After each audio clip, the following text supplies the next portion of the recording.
Hey everyone, it's Jim T. Graham with RCGroups.com, and today we are looking at some FPV goggles from Foxtech. These goggles have a lot of cool features. One is the 5.8 diversity receiver, and the other is the external camera. This also comes with a really nice case. It's slightly larger than the standard goggle cases, and that's to accommodate the things inside. Of course, you have your manual, which will help you out with more than a few things, and we'll go over that later. And then also cables. This AV cable I found is very particular to this head unit, so be sure to keep that around. Dual antennas for your 5.8 diversity receiver, which is a super cool feature. Then we have a series of cables for head tracking, which is built into the FPV goggles, and different cables for different radios. These go into your trainer port. And then finally, one of the most important cables in the bag is your power cable, and this is what powers your Skyzone goggles. The cool part is these goggles will run on a multitude of lithium polymer batteries. And then of course we have the star of the show, the Skyzone FPV goggles. Really high quality, a really nice satin finish. It just feels like a quality piece of gear and not flimsy at all. Nice optics. I had a lot of great comments about how it fit on your face. Lots of inputs, lots of outputs, and lots of buttons, which we'll get into. So this is it. This is what you get. And it's a great little setup to get you started. Now let's move into some features. Let's look at the binocular eyepieces on the goggles. These have great rubber cups that really do a great job of keeping out the light, and they also fit pretty well. You can remove them simply by pulling on the corner, and that reveals the optic lens. These optic lenses are interchangeable with other optic lenses from goggles like Fat Shark. So if you had some sort of eye that was weaker or stronger, you could insert a lens so you could see the image clearly with one eye or the other. It's a great feature. To power up the goggles, you can use almost any lithium polymer battery from 7 volts to 28. So I'm usually running a 3-cell straight into the goggles, sometimes a 2. And as you just heard, it chirps when it's on. You can see the lenses are hot inside. So the bands are interesting. You hold down the button and it will tell you what band you're on with the beeps. And then channel works the same way. Channel 1, channel 2, channel 3, and so forth. So it's just the easy way to know what channel you're on, working off the beeps. Now the head tracking on this thing is self-calibrating, but you can reset the tracking with the push of that button. And over here we have the volume up and down for your headset, of course. And then the super cool button, the camera, which takes you from an FPV view out of your craft to the external camera. And I wanted to actually try to show it to you. So I used my iPhone to look through the right screen of the goggles. So this is actually coming off a transmitted signal. And this is what you would see. That's a real OSD. When you click the button, you get the front cam. So that's me in my office. And you could see to load up a battery or land or do just about anything with the goggles on. It's a great feature and one I think that will be very useful. This little joystick in the center allows you to change your contrast and brightness right from the top of the goggles. And to reset, you just push straight down on the button. And I found that the default reset setting is perfect for me. When we flip it over, you'll see your head tracking out, your IPDs, AV out, AV in, and your headphone jack. Very simple, straightforward. The IPDs really made a difference for me as far as being able to see things more clearly, and it's a great feature to have on there. Overall, these are great goggles, tons of features, and it's just a quality unit. Skyzone did a great job, and I'm excited to have them in my arsenal. So, since I'm not a goggle expert, and I know that's what a lot of people out there are looking for. How does this compare to this goggle or this goggle? I did the next best thing. I went to a club meeting here in Nashville and met with a lot of guys who fly with different goggles, and I got their opinion on the Skyzone. Rick has got them on. He's the first one to try them. And we're running through, I have a little OSD camera set up over here, so he can actually see what you would see if you were hooked up to a quad or a plane. What do you think about the edges compared to what you usually use? Are the edges of your screens nice and crisp? Yes, they are.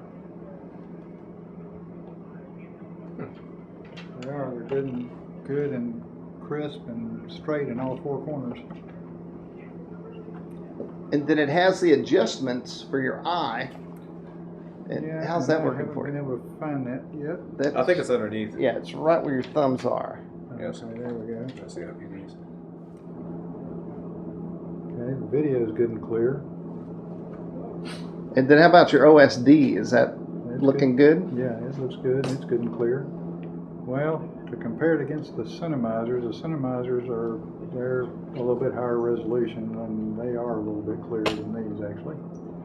But it could be a factor of the camera input as well as the quality of the glasses. Yeah. Right. Right. That's a good point. Yeah, that's great, man. But these look good. I like these. And the ability to be able to switch back and forth between the front camera and the remote camera is great. And how's that experience for you looking through the external camera? Is it something you think you'd be able to use when you're flying? I think so. It's kind of hard to tell in here in this small area because we're in a small room, and it looks like the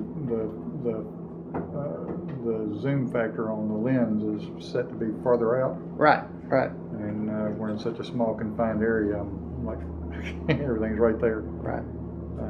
But it looks like it'd be great. Better than nothing, right? Yeah, a lot better than what we've got right now. Because right now you have to take the glasses off to be able to see your aircraft. Which is a problem because then you're always having to shift the goggles up on top of your head or take them off or whatever for taking off and landing or for just trying to find it if you're not sure where it is. And what's your name? My name is Craig Kohl. And Craig, do you use goggles? I do. I currently use the head play, which I'm not sure many people use. But they're huge. Wow, this looks great. They're huge, and they have this big, huge, what they call liberator thing that that some of these guys have seen my setup where I've made it where I can wear it on my belt. But it's no lie, it's like the size of a fanny pack, and so you got to build in your battery there, and it's also got my receiver strapped to it, Right. and it's not not very conducive. You have to zip tie all your cables. You don't want to lean over a lot. That's right. You don't want to move a whole lot. In fact, this is it's actually really impressive. I can tell you that the view in this is way better than the head plays.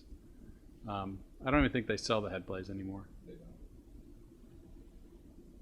I think I would dig the head tracking. Yeah. That's next for the truck. I want head tracking on the. All right, now. Oh, look at there. No. Oh, hey, look at there. Wow. Yeah. I'm impressed. I think that's a good deal. I got to admit, I'm pretty impressed and a little bit upset at the difference between these and the head plays. Because, these are way better. And this has diversity on it and auto head tracking. That's going to be tough to beat. Just the value. I mean, at that price, just the value of having the diversity built in. You're saving a lot of money just by having it built in. Yeah, it looks great. I'm impressed. I have the IB Crazy blue beams. So what I want to do is put a blue beam on one side and a 5-turn directional on the other. Oh, that'd be awesome. Or I guess you could even put a small patch if you wanted to, but you'd have to hold your head pretty precise if you're going that far. That just reminded me that it does a really good job at blocking the outside light, which again is a difference between what I'm currently using, which lets an awful lot of light in. So that's, again, pretty good job on the whatever they call them, the shields. I'm impressed. I keep wanting to make the thing move by doing that. All right, cool, very nice.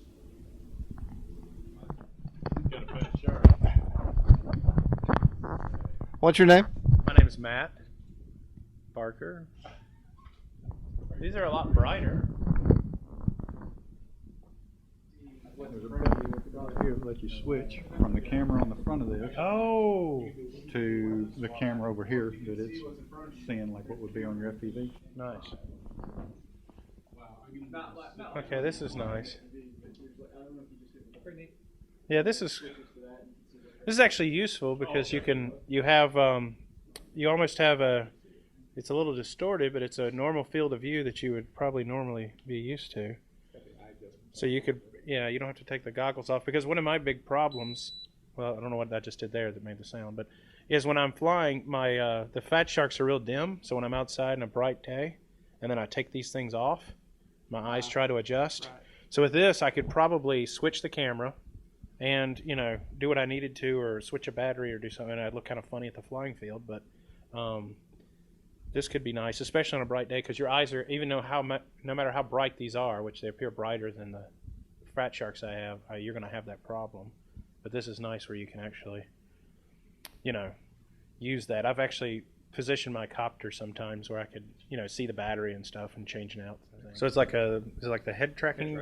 Yeah, it's what they call it. Yeah, that's what it's called. So, this is nice. And do you know like the resolution? What it's supposed to be? Yeah, it's 854 by 480. It's Okay. wide VGA. Yeah. Oh, okay. So and there's diopters. Yeah, it made a big difference for me.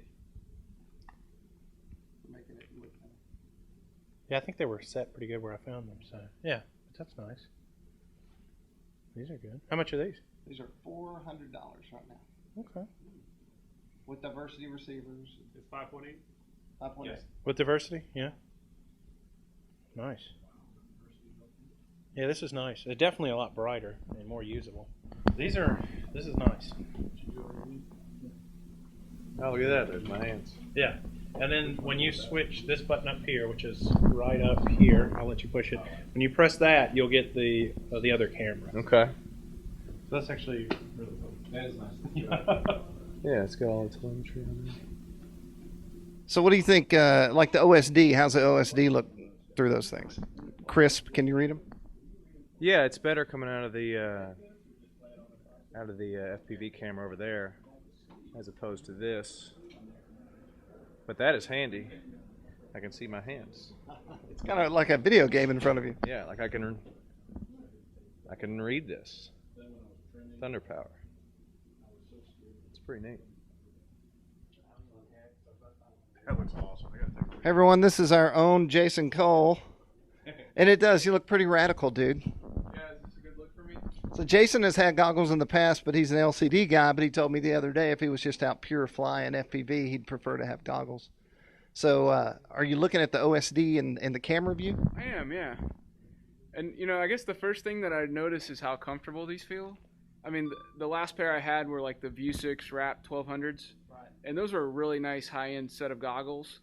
But I like the eyepiece better on these. Those I had an insert that you had to purchase separately. Right. Otherwise, you had all this light coming in through the goggles, and it was kind of hard to see daylight. But this is, I guess this is built-in eyepiece, is that right? Yes. Yeah, so it's built in, but it's really comfortable, and it blocks literally everything. So this is going to be great for flying. The screen is a decent size. I don't know what that. Check this out. So what you got? Oh, hey. It's an industry first. It's like you're in a video game. Hi, microphone. That's pretty wild. What did you do? So The external camera, did you not see that? I can tie my shoes. You can see your plane coming in or look down and pick something up. Yeah, I think I heard Matt talking earlier about having to not flip this up on your head or something and your eyes readjusting to the light. So this is great. All right, there you go. Dude, this makes me want to grab an airplane and put some FPV gear on, want to go fly. I got a battery.